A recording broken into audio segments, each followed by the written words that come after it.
Welcome to America's Top Rebbetzins. May this class be for Refuah Shalema for Elisheva Panina Bat Emuna. I'm so happy to have on today's show Rebbetzin Chana Goldstein. Rebbetzin Chana is a Rebbetzin in Phoenix, Arizona. Thank you so much for being here. I know that you have taught classes to many women about positive attributes and how to develop them. This is such a rich topic, and it's such an important topic to our growth as people. And I'm very, very excited to talk about this today. As I understand, there are 6 attributes that you focus on: ambition, courage, confidence, self-esteem, resilience, and determination. All these attributes can be found in the Torah, and I wanted to talk about them one at a time. So let's start with ambition. What exactly is ambition? Where can this attribute be found in the Torah? And how can we cultivate ambition within ourselves? Whoa, huge question. Yes. Okay, so firstly, I have to say that I'm super excited to be here. I'm also very excited that I got classed as like a top Rebbetzin. That's like rock on, you know? So I'm here in Phoenix, Arizona. It's a crazy time of the morning right now. And just about to start my day. So this is a great way to start my day. So I wanted to take a little bit of a step back first. And then we'll kind of step into some of these like specific attitudes that I really love talking about. Great. Okay, so let's understand what is an attitude. Most of the time, if you say to someone, oh, she has an attitude, oh my gosh, that girl has such an attitude, right? It essentially means that like it's a bad attitude, yes, right?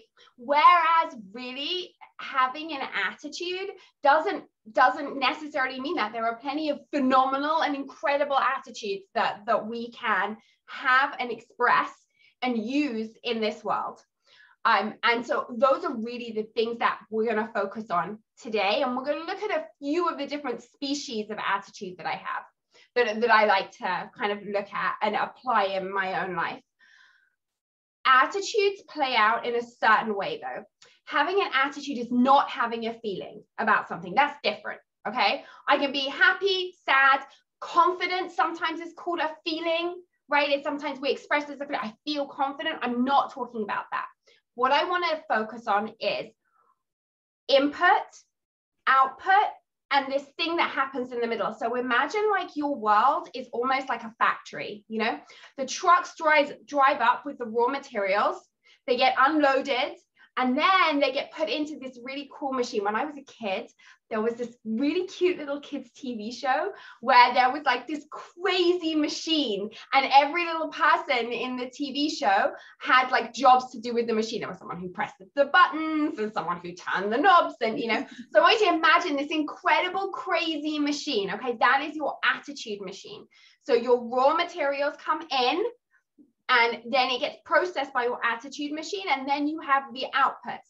The outputs can be feelings, can be things that you've achieved, right? But an attitude is essentially the way that you process your world. How do you process your inputs? Originally, when I taught this set of classes, when I first wrote this kind of set of classes about attitude, it was during the Occupy movement. And I don't know whether people remember now, but like 10 years ago, a whole group of people decided it would be fun to go sit in Wall Street, sit literally outside Wall Street and chant, "We are the 99%.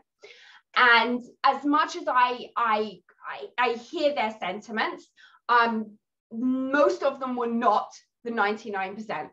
Most of them were the 1% of the most privileged people on the planet. Just as women, being born in North America, we are unbelievably privileged. We do not have to walk 8 hours for water. We have the right to education. We can drive our car. You know, we are incredibly empowered. And so the idea that you can have this attitude of being disenfranchised when we really are so privileged was a little disturbing to me.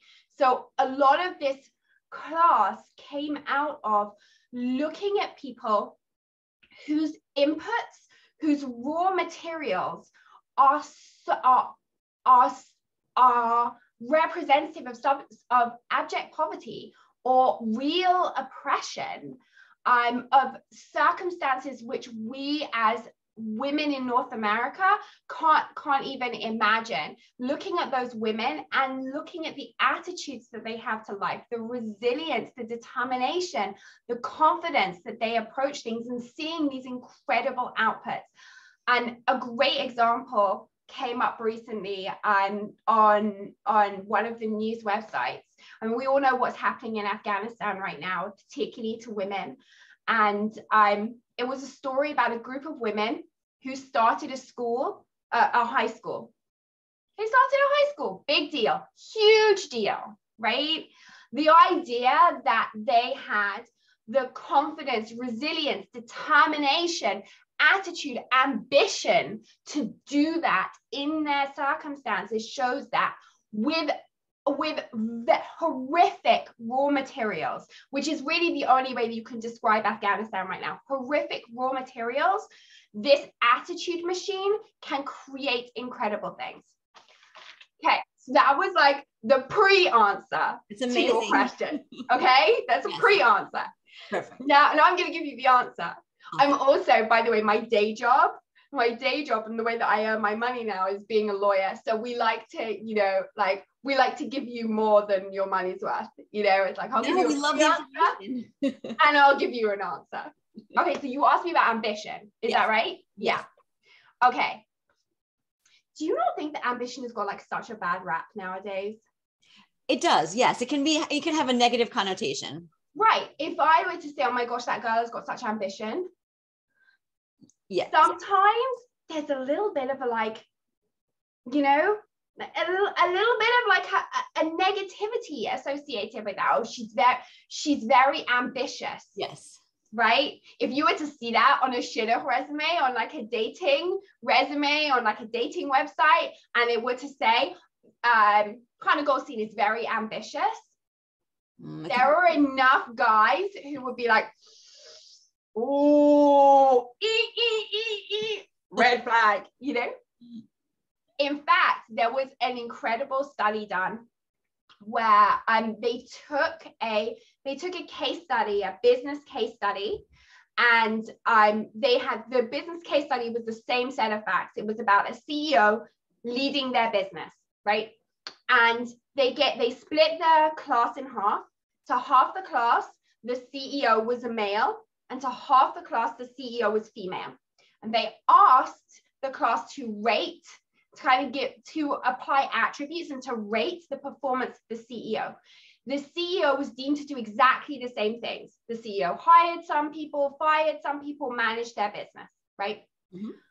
But the man was considered to be decisive, and the woman was considered to be overbearing, right? It's especially, so not only do we have this negative connotation with ambition, we also have a little bit more of a struggle when it comes to women and ambition, because we are really not meant to have that in secular society. Secular society doesn't really like women to really put that out. We are meant to lead in very soft ways, and that's secular society. I think if you look at Torah, you see women with huge ambition who lead from the forefront and have no problems telling particularly men what they think and what to do, and I love that. So the other thing about ambition is that ambition sometimes gets a little bit confused with motivation. Mm-hmm. So if I were to say, my ambition is to be president, right? My ambition is to be president. Now, that could be, my ambition is to be president because Air Force One is a really sweet ride, right? I like telling people what to do, and like that, being able to tweet under the official, under the official banner of the President of the United States of America, rock on, right? Or I can say, my ambition is to be president because I truly feel called to service. I truly feel like I have certain talents and certain knowledge that would allow me to make the world a better place. And I think that one of the best places to do that is in a position of what is extreme leadership, right? Mm-hmm. So we've got to also make sure that we don't confuse ambition with motivation, because you can have a lot of ambition and your motivations are not great, or you can have a lot of ambition with incredible motivations. That's a good distinction. Right. The last thing I kind of want to say about ambition is this, that ambition, one of my favorite kind of like Torah tidbits, right? Ones that people throw out and then don't bother. It's like, in my mind, there are phrases in Torah that rabbis and rebbetzins throw out, and they're like so well known that they often don't translate them. And it used to drive me nuts. I'm Baal Tshuva, and so my yeshivish is incredibly poor. I do not speak yeshivish very well. And I used to have to sit in classes and like they would throw out these like Torah tidbits and just assume everyone knew. And I was like, no idea what you just said. So one of my favorite Torah tidbits is Bishvili Nivrei Ha'olam, right? For me, the world was created. Right. And I think this links beautifully with ambition. Bishvili Nivrei Ha'olam, for me, the world was created. In a sense, right? That's like, it's a cornerstone of ambition. Look at me. This whole world was created for me. What you have to realize with ambition is that's your input. Your input is the whole world. Can you imagine, right, your factory having to deal with that quantity of input? It's a lot. Right? Yes. That quantity and quality of input. Yes. The world's an incredible place. Every single day delivered to your door is the world. It is beautiful and incredible and flawed and challenging. In legal speak, it has patent defects, stuff that we can see, and it has latent defects, stuff that you only see when you open the box and are like, not sure it's meant to look like that, right? And the world is delivered to your factory every single day, and that's a huge amount of information and stuff. Now ambition is saying, okay, I'm going to process that into something incredible, right? I'm going to process that into something which is growth, something which is the next step. That for me is ambition, being able to turn around and say, Bishvili Nivrei Ha'olam, the whole world just turned up at my doorstep, and I have the ambition that I am going to process it. Wow, I think that's very key. I think you hit the nail on the head. That's very key, because the ambition is what guides us in our growth. We use ambition to help us grow as people. Mm-hmm. That's what it is. Okay. That's very interesting. Okay. And how, like, I just want to ask one more question, just to continue, just to clarify ambition a little bit. So we have the whole world delivered to us every morning. And I totally agree. And it's beautiful and it's wonderful. And it's also flawed at the same time. And then we process it. And I love the analogy of that machine. You put in, have an input, you have a process, and then you have an output. So you have the whole world at your door as an input, and then you're processing it, I guess, in your body, in your mind, in your soul, all of that, what's going on. And then you have the output and ambition. What is the ambition? I just maybe like a few sentences of like, what does it actually look like? Like maybe an example of an ambition. Okay. I want to try and pick something personal. Yes. When would I say that I've had ambition?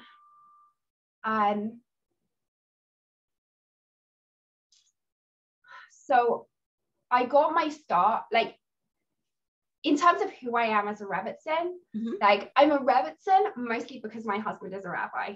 Generally, there are some Rebbetzins who are like Rebbetzins in their own right. Oh, this is a good example. There are some Rebbetzins who are Rebbetzins in their own right. Okay, Rebbetzin Hella, Rebbetzin. One of my Rebbetzins, Rebbetzin Miller Kalinsky, who was one of my Rebbetzins in seminary. These are Rebbetzins in their own right. If their husbands were not rabbis, they would still be Rebbetzins, right? They would still occupy that position as spiritual, as female spiritual leaders. And oftentimes when I speak with my friends who are leaders in the Reform community, the Reform Jewish community, they often say to me, well, aren't you sad that you're not a rabbi? Don't you feel oppressed that, you can't be a rabbi? And I'm like, I have no interest in being a rabbi. Do you understand what they have to deal with? Like, do you understand the box that they have to fit in? Yeah. This is the rabbi box. that rabbi box comes with a uniform. Oh my gosh, white shirt and black pants every single day. That would suck. Yes. You know, who would want that, right? The community politics they have to handle. And I'm really sorry, but I just don't enjoy temple. You know, the thought of having to go not only 3 times a day, but also have to lead the thing. Thank you. But no, you know what, my expression of leadership is so much more varied. It's a kaleidoscope. I have so much more flexibility, right? There's so much more color and variance in kind of the world of Rebbetzin. Yes. So I still very much feel like I am a Rebbetzin, and in huge part because my husband is a really, really incredible and inspirational rabbi, and I'm so grateful that I ride on his coattails into that Rebbetzin title. But definitely one thing which one of my ambitions is definitely to become a Rebbetzin in my own right. That's beautiful. Only not because I need the kavod, not because I need someone to say, oh, she's Rebbetzin Chana Goldstein, right? But that I feel that there are certain ways in which I see the world, and there are certain ways in which I teach that I have been told have been really helpful to people, and I would love the opportunity to share that more. So it's an ambition of mine to be able to grow in myself to the point at which I can say, you know what, I'm a Rebbetzin in my own right. Beautifully illustrated. Thank you. That was very helpful. Thank you. Well, the next attitude I want to talk about is courage. I want to see how you would define courage as an attitude and where it can be found in the Torah, and how we can all use courage to grow as people. Courage is, okay. As I said before, my day job now is practicing law, right? Not very courageous, right? It's really not very courageous what I do. The thing is that what I do can be very courageous if you're not doing it in your beautiful home office, you know, in Phoenix, Arizona. Practicing law in some places in the world is incredibly courageous. Also, practicing law in some contexts is incredibly courageous. For example, some of the work that's done on projects like the Innocence Project, where they are looking at people, where they are reviewing and working on cases of people who they believe have been wrongly convicted and are now sitting on death row, going against the weight of society and society's decision about your client. Oftentimes that's incredibly difficult. Some of the work, and really, I have to say that I really take my hats off to public defenders. I think that what they do is extremely courageous, because their job is tasked to give absolutely everyone a fair trial. And sometimes that means that they end up representing people who society has written off. Society already has a judgment about this person. She is a drug addict. He is a thief. You know, they have written them off in society, and it is a public defender's job to get up there and defend and find the virtues in the situation. That is incredibly courageous. So the key with courage is really that you require that it's the context in which the act is done, the courageous act is done, because any act can be either incredibly mundane or incredibly courageous, right? And finding those contexts in which you can be courageous are really powerful. And it's a specific context that you need to, it's a specific input. And that is the input of something that is rationally fearful, right? What do I mean by that? There's 2 types of fear that we have. There is irrational fear. I have an irrational fear of spiders. My daughter, she has the same exact fear. Yes. Absolutely irrational fear of spiders. So this weekend, over Thanksgiving weekend, we went to the zoo, because in Phoenix, Arizona, that's what Orthodox Jews do on Thanksgiving. We go to the zoo. There's no one else there, and the zoo has like crazy discounts. It's a thing, okay? Wow. We went to the zoo, And we went through one of the indoor exhibits, and as we turn a corner, I kid you not, there was this spider 3 times the size of my head, you know, and I was like, cannot function. I was out of there, right? It's an irrational fear, right? There's like thick glass between me and the spider, okay? There is no way that spider is going anywhere. I could squash my nose up on the glass and stuff, but I couldn't even be in the same room. It's an irrational fear. And I left the building and went a good way down the street. I was like, I'm done. Thank you so much. Irrational fear. Then there are rational fears.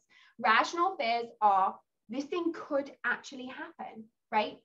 Let's go back to the beginning. Teaching high school girls in Afghanistan, there is a rational fear that you will die. It's rational. It is rational that the Taliban can turn up at your door. And when they turn up at your door, they're not coming to do an educational inspection of the quality of your teaching, right? True. You know? Like these women have rational fears. So we have irrational and rational fears. In Judaism, there's one of the first ever Hebrew songs that I learned was what I knew as the bridge song, only because it had like movements, okay? Kol Holam Kulo, all the world, Geshet Sam Me'od is a very, very narrow bridge. Yes. But the most important thing is what? Lola Fachad, that you shouldn't be scared, right? Yes. Many people know that song. Yes. It's a beautiful song. I'll do it in English. All the world's a bridge, a very narrow bridge, but the main thing to remember is that you shouldn't be scared. You shouldn't be fearful. And the word that's used is pachad, fear, right? Mm-hmm. There's another way in which we find, which is commonly translated into English as fear, but it really is a completely different idea, right? I went to IAT, which is Aisha Torah's Women's Seminary.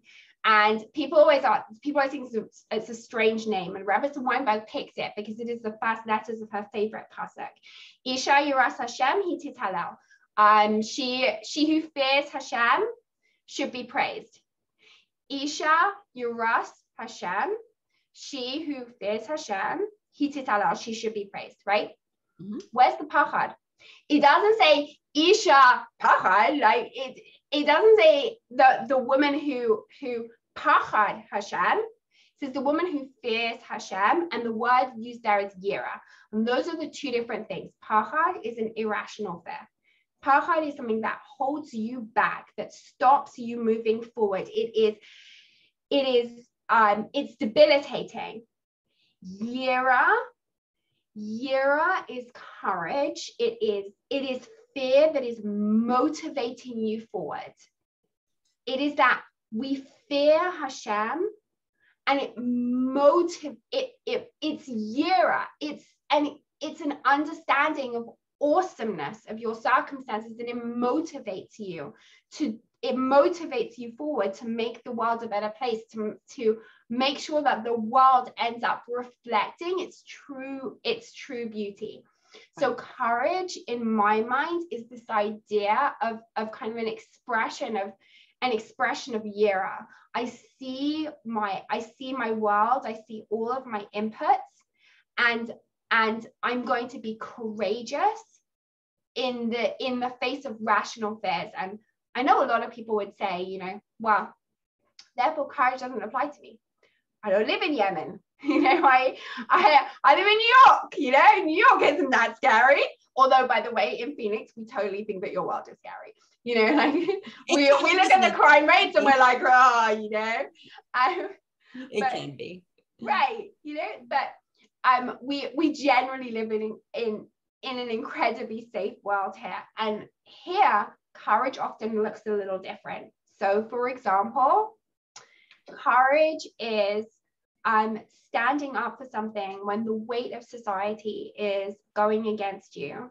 Courage is certainly standing up when someone has hurt you in the past. I mean, we've certainly seen issues of adults who as children were incredibly hurt as children by certain individuals, and have now had the courage to come forth and speak about that and put that out there. That's incredibly courageous, particularly when those people are held up by the community as bastions of virtue, right. You know? Yes. So that kind of courage, there are ways in which we can see that and experience that. I used to see it all the time on campus. So I started off in campus care. That's my passion and I love it. And I'm so sad that I don't get to do it. It's like my 9 to 5 anymore. But in campus care, I used to see so many girls who would say to me, you know, I'm dating this guy and I'm just not ready to take it to the next level. I'm worried he's going to leave me, right? Rational fear or irrational fear? Oh, that's a good one. I'm not ready to take the next step with him. I'm worried that he's going to leave me. Is that a rational fear or irrational fear? I mean, I could put myself in that situation. I could, you know, from that perspective, that probably is a rational fear for them. I could see that. It's 100% irrational fear, because do you know what? If they turn down his advances, he's just going to find the next girl who's willing to, right? It's 100, especially on campus nowadays. Yes. The idea that if I don't do what a guy says, when a guy says that he wants it, right? Well, if I don't just allow that, there are plenty of girls who will. Yes. And the guys are not willing to stick around most of the time, right? They're just not. It is an entirely rational fear. Especially on campus, especially college age kids. Exactly. Remind me quickly, which campus you used to do Kira? You were Rebbetzin on a campus. Which campus was it? So I did a few. I started off in Santa Barbara, California. The place was amazing. Absolutely amazing, with just incredible girls, like incredible girls, incredibly courageous, thoughtful, and inspiring. We then moved to Toronto and we worked at U of T, but we lived downtown, University of Toronto. We lived downtown. Also, just an amazing kind of set of circumstances. And I say regularly that the quality of what I teach has got nothing to do with me and everything to do with the people who are listening to it. Hashem knows what level they're on and what they need to hear. So if I ever say anything really cool, it's because the person listening to it is extremely cool, right? If I ever say anything extremely inspiring, it's because the person that's sitting in front of me deserves that, right? So this set of classes I wrote when I was in Toronto and it really was inspired and drawn out by the incredible girls that I worked with there. But then I have to say I did get a little too cold. I needed to defrost. And so we moved to Arizona. So we were at Arizona State University, go Devils, for 6 years. And you were the on-campus Rebbetzin there, like you were doing Kiro. Mm-hmm. Okay. Exactly. And again, you've no idea how much I miss that. I believe you know, it sounds it's an incredible opportunity. You can't, like, the sitting down on a daily basis. I never prepared stuff. I never brought a book. I never prepared stuff. There was only one thing that I ever brought with me, not myself, but one physical thing that I ever brought with me to classes, and that was chocolate. I had my huge box of chocolate, and I would sit down and I would say, "What's your question? Now, what do you want to talk about?" Mm-hmm. Because it's their agenda. Right. In a sense, it's their raw material, right? I'm not inviting them to come run my factory. They are not workers in my factory. They are business leaders. They are entrepreneurs of their life. I love it. And the idea, and the great thing is that it's kind of stood me in good stead to be an attorney, because I don't practice criminal law or family law. I actually do corporate law. So I spend my day I spend my day helping entrepreneurs run their businesses, which is the exact analogy that kind of I just gave. And as an attorney, the worst thing is to go in there and decide what you would like to do today. Today, I fancy writing an agreement to buy you a company. No one's going to hire an attorney who does that. No one's going to hire an attorney who walks in and says, today I have decided that I would like to write a merger agreement for you today, and we're just going to merge you with your biggest competitor. No, your clients come to you and they say, this is my agenda. This is what I want to achieve. And as an attorney, it's your job to take the tools that you have as an attorney and apply that. So I did the same thing on campus. My toolbox was Jewish ideas. Right. I took their raw materials, their agendas, and we just worked out how to apply the tools I had to their world. I love it. I love it. It's a lot of fun and I miss it. And that's basically what we're talking about today. We're talking about giving people tools so that they could help themselves grow spiritually, grow as people. And we've spoken so far about ambition. We've spoken about courage. And now I want to see if we could speak about confidence, because confidence is such an important attitude to have. How would you define confidence, and how can we really develop our own confidence? Okay. Confidence is not necessarily a feeling, right? It can be a feeling, but I don't really want it to be a feeling, because feelings we don't control, right? Feelings is stuff that happens to us. And there are plenty of people who will talk about things like love. And Judaism's all into the idea that love is an action, love is not a feeling. And if someone has not spoken about that yet on one of your podcasts, that's like a classic. That's like a classic easy one. Love is an action, not a feeling, right? Confidence is an action. It can also be a feeling of confidence, but I think confidence is an action. And for me, confidence was a huge reason why I became frum. It was a huge reason why I became religious. Okay. Because I lacked confidence. I had all of this raw material. I had my life, and I just had absolutely no idea whether I was doing the right thing. My daughter really, really likes Frozen. So do I. And in Frozen 2, there was a very, very beautiful song that one of the characters sings called The Next Right Thing, right? She says, essentially the song is I'm just going to do the next right thing. Like the world is hugely overwhelming, and it's my job to do the next right thing. And I remember as a teenager really feeling like that, that I was just overwhelmed and never really sure that what I was doing was the next right thing. Is this the next right? Is this what I'm meant to be doing? Is this the next right thing? And then when I first met Orthodox Jews, I grew up in a Reform Jewish, almost like a little bit of a Reform Jewish bubble. I grew up in the middle of Jewish nowhere. I was the only Jewish kid in my school. We belonged to a small Reform temple. And so I really grew up in this bubble, and I really didn't kind of meet Orthodox Jews until I accidentally stumbled into a youth group that was everything. It was pluralist. But I didn't realize that it was kind of more traditional than it was Reform. And the Reform Judaism in England is much smaller than it is here in America.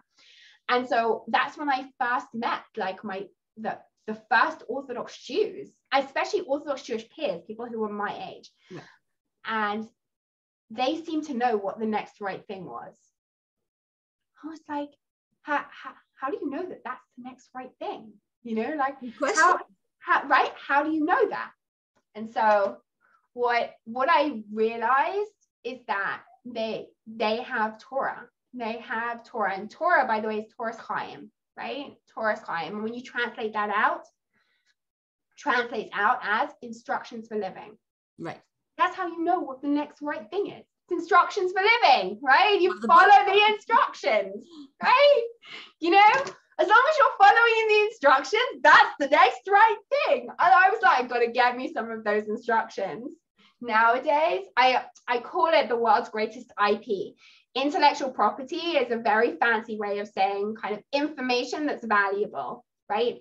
So for example, in my world, when I sell a company, it's not just about the machines they have and the staff that they have. Their IP, their intellectual property is so valuable. And especially if, let's say, you're selling a pharmaceutical company that just created the COVID vaccine, right? Wow. That's intellectual property right there. The ability to create it, the knowledge of how to create it is incredibly valuable IP. We as Jews have the world's most valuable IP. It's a great way to put it. Very right? good. Yes. So it's confidence for me is knowing the next right thing. What's the next thing that I do to my raw materials? It's like, here's the assembly line. Confidence is what is the next right thing, being able to identify it and know that I am doing it or about to do it. That's confidence. And with confidence is very much grounded in the instructions. It's grounded in the instruction book. And the more of the instruction book you know, you understand, and you practice, the more confident you become. But it's not an all or nothing game, right? I personally do not believe that you need to do Torah, do everything 100% in order to get the benefits of it. I honestly believe that you could do one tiny element of Torah and build an incredible connection. Now, you do two tiny bits of Torah, I'm going to build a greater connection, you know, right?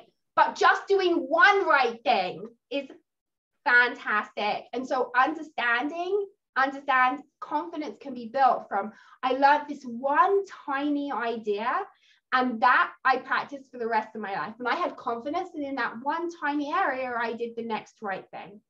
That's beautiful. And also, it's also having the courage to execute the confidence. It's having the courage to stand up for yourself, the courage to have that confidence and to proceed with it and to do that next right thing. It's so important. And now, I guess, piggybacking off of confidence, self-esteem, which is also very, very important. And so many people have low self-esteem. They suffer from it, and it holds them back in many aspects of their life. So I want to see what your take is on self-esteem and how can we raise our self-esteem? Yeah, like, let's delete Instagram. Okay. It's really easy now. I have scientific proof provided to me from Facebook that everything that I've been saying about, you know, about attention and all of these things, it's like Facebook went off and did the research, and then an incredibly courageous woman stood up and blew the whistle. Amazing, right? Yes. So really in this area, self-esteem, let's break it down a little bit, okay? Mm-hmm. Let's just talk about esteem first, because self-esteem is that's like step 2, okay, right? That's just having esteem about something, right, about yourself. Let's understand what esteem is first. Esteem is not attention, right? Attention is I call it the ITY, celebrity, right? The ITY of things. Anytime you have a word and it's got a suffix ITY, oh, by the way, I'm a bit of a Latin geek. I grew up in this very, very posh English school where we learned Latin. And so I'm fascinated by how words come together. ITY means in the state of. In the state of. So celebrity means in the state of being celebrated, right? Interesting. Okay. Celebrities suffer from what I call Sunset Boulevard syndrome. And there's a musical, some people will get the reference, some people won't, right? Which is this kind of fallen star idea that there was a point at which you were famous and now you're not. Go away, right? You know, there was a point at which you were cool and you're no longer cool, right? Yes. And nowadays, so many people are, or at least feel like they're celebrities, because their world is controlled by the ITY. Their world is controlled by how many likes do I have, how many clicks do I have, how much attention have I garnered. And the problem with attention is that you don't control other people's attention, right? It's really up to them whether you're going to pay attention. You can attempt to attract attention, and that is really what we have kind of encouraged. We've really accidentally encouraged, particularly our young girls, to do, which is attention is seen as what we need to get. Therefore, how do you get attention? And we started off by getting attention in good ways, you know, let's go save the world, let's go feed people, let's do acts of charity, all of those things, you know. But the more extreme behavior, the more extreme images, the more extreme someone gets, the more attention they get. And this is particularly true on social media channels, whose algorithms are often tripped, maybe not for any nefarious purpose. I don't think there was any kind of nefarious social media, you know, entrepreneur who was like, haha, I want to ruin the mental health of an entire generation of young women, right? And I don't think it happened like that, but I think that sometimes these algorithms look to promote more and more extreme. So they look to promote more and more extreme ideologies, more and more extreme images. The thinner the girl is, the more likes it gets, the more it pops up on a young girl's Instagram feed. The more she likes it, the more she posts those pictures, and it becomes a feedback loop. That's attention. And you go out and people seek it. That is not esteem. So esteem, the way that I understand esteem, is an attitude of processing someone with something with respect and admiration. It's essentially covered. Right? Interesting. Okay. It's essentially having covered. Honor. So exactly, honor. It is this idea of when your raw materials come in, the way that you process those raw materials is with respect and admiration. Right? Oh, interesting. That if we take a look at the world, if we were just to do this to people, right? To have esteem for other people. People are raw materials coming through our factory every single day, right? Every single day. Think about how many people you meet and you have a meaningful interaction with, right? That's your raw materials. Processing them with kavod is incredibly important, right? Especially in my professional world, it's incredibly important to look at people who are coming through, for example, even the criminal justice system, and look at them and say to them, how can I process this situation with dignity and respect? And sometimes admiration for the fact that, well, they did something, maybe they did something terrible, but look at their circumstances. You know, look at what they came out of, right. and look at some of the things that they overcame, and you know, maybe they did do something horrific, but looking at kind of the backstory and seeing the bigger picture, processing someone with kavod is incredibly important. So if we take that and we say, okay, so I'm going to process my world with kavod, be that people, be that events that happen, be that just the natural world, I'm going to process it with kavod. That would be, I'm not going to throw my stuff on the floor. That's not processing. Littering is not processing my world with kavod, right? Mm-hmm. Okay, so now let's add the self to it. What is self-esteem? Right, it's valuing yourself. It's processing yourself and treating yourself with respect and honor and dignity. Exactly. Yes. So self-esteem is literally just processing yourself with kavod, with admiration and respect. That's beautiful. That's what self-esteem is. And I think that this plays in hugely to an area of Jewish practice that I just think is so empowering for women, and that's tznius, right? Oh, interesting. That Modesty. Mm-hmm. I am like, I really think that the mitzvah, the commandment of modesty is, I hate the word modesty because I just, it's the best and only translation that we have, but really, I think I would like to say that sneers is an act of processing yourself with respect and admiration. Sometimes sneers plays out in your clothing, right? In the clothes that you choose to wear. You choose to look at your body and say to your body, I choose to process you with respect and admiration.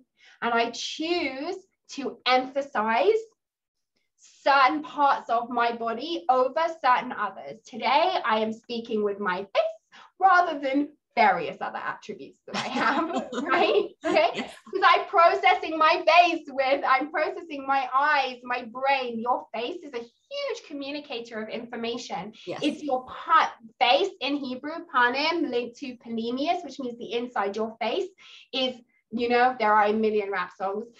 Your eyes are the windows to your soul, right? It comes straight out of Jewish philosophy. Right, that your face is the communicator of your inside. Right. I am processing myself with kavod in that I am emphasizing the thing that you really need to see, that is really powerful, that I want to emphasize, that I want to make important in my world. Right, you as a human being, you yourself, exactly, your inside, exactly. your neshama. So sometimes sneers is in our clothes, sometimes sneers is in our action. Yes. Right? It is the times in which we take a step back and we lead quietly from behind. Right? It is not attention seeking, right? It is turning around and not posting your latest brand new car, or your latest huge bat mitzvah, or like that's being the tznius, right? Mm-hmm. It's not necessarily about what you wear, because do you know what, someone can be incredibly tznius in what they wear and still be dancing on a table. Isn't it interesting? It's true. It's very interesting, but yes, it is very true. So it's about processing yourself with respect and admiration. And when you turn around and you say to yourself, I am one of my raw materials. My body, my soul is one of the most important raw materials that's coming into my factory. Self-esteem is saying, I respect and admire myself. Beautifully said. Beautifully said. We're getting close to the time, but I do want to just address the last two. The resilience. Resilience is a subject that's very timely, especially during that pandemic. And I just wanted to see if you could talk to us a little bit about what resilience is, and also determination. So resilience and determination, and is determination different than resilience? If you could just talk about both resilience and determination, that'd be great. Thank you. Okay, resilience, surviving the climb. Determination, the power to take the next step up, right? So resilience is, here's Mount Everest. Here is the Mount Everest of challenges, right? And resilience is, I'm gonna survive this. And determination is, while surviving this, I'm also gonna, there's forward motion to that survival, right? Because and sometimes it's not possible. Sometimes just surviving is in itself the forward motion of just surviving this moment. And sometimes we can not just survive, but also be determined to take the next step. I think one of the most insightful pieces of research that I've ever read, on which kind of connects both these areas, is a study on grit by Angela Duckworth. She has a really fantastic TED Talk. And she studied students coming into West Point, which is the Navy's, I think it's the Navy. It's an elite military college turning out officers for the armed forces, and an incredibly courageous career choice. And they studied their athletic abilities and their IQ, and they looked for people they looked to understand kind of the talent structure of the class, just pure talent. How fast can you run? How strong are you? How smart are you? Right? She found that talent was not really the key to success. One of her quotes, she says, grit is a better predictor of achievement than raw talent in every area. Right? That's strong. Right, exactly. So I think that a lot of times we look at the world and we look at the haves and we look at the have-nots, and we say to ourselves, well, these are the things that I have, and these are my achievements. These are the ways in which I can achieve purely based on what I have. I'm smart, I'm rich, I'm funny, I'm right. The reality is that your resilience and determination, those two attributes, are far more powerful. And I think that we see that in the idea that Hashem makes every single person unique, right? There's no one person who's the same person. There's no, it's kind of a little bit cruel. If there was a kind of a formula for perfection and achievement, why would Hashem make everyone different? Surely there should just be a little line of identical people who all have the same. They all have great IQ. They are all strong and fit. None of them have any illnesses or genetic abnormalities. Robots. All of us are immune to COVID, right? That would be why does everyone have to be different? Isn't that incredibly cruel? And the answer that speaks to me, and there are many answers to this, but the answer that speaks to me is that it absolutely, at the end of the day, does not matter at all what your raw materials are. Your raw materials are not a predictor of your happiness or your achievement in this world, or your ability to make a difference in this world. As we saw, harking back to the beginning, there are people who live in this world whose raw materials are nothing short of horrific. Right. And look at the differences that they make. And some of those differences you hear about because CNN decides to film them. And some of those differences you never hear about because not even CNN can get that, right? But it truly doesn't matter what your raw materials are, because taking attitudes and that intellectual property, the world's most valuable intellectual property, the Torah, and using that to process it, the outputs are really completely dependent on how you've processed your raw materials. And it's so important to know, because some people feel, oh, I can't sing, I can't do math, I'm not good, at science, whatever it is that you're not good at. I mean, yeah, and yes, of course, there are people who are very talented in singing, dancing, and math and science and all that. But what's really, really important is not so much what you have, not so much the talent that you have, but what you do with whatever it is that you do have. And that's the crux of it. And that really feeds into resilience. That's, take what you have, do the best that you can with it, and move forward with it, which is where the determination comes in. That's how those two are tied together. It's amazing. Thank you so much. Thank you so much, Rebbetzin Chana. We really appreciate you taking the time to join us on America's Top Rebbetzins. And we hope that our learning today was for Refuah Shalema for Elisheva Panina Bat Emuna. If anyone in the audience has any questions or comments about the podcast, or if anybody would like to sponsor a future podcast, please email us at atrebbetzins@gmail.com or atrebbetzins@gmail.com. Thank you so much. You are so welcome. Thank you for having me. Thank you.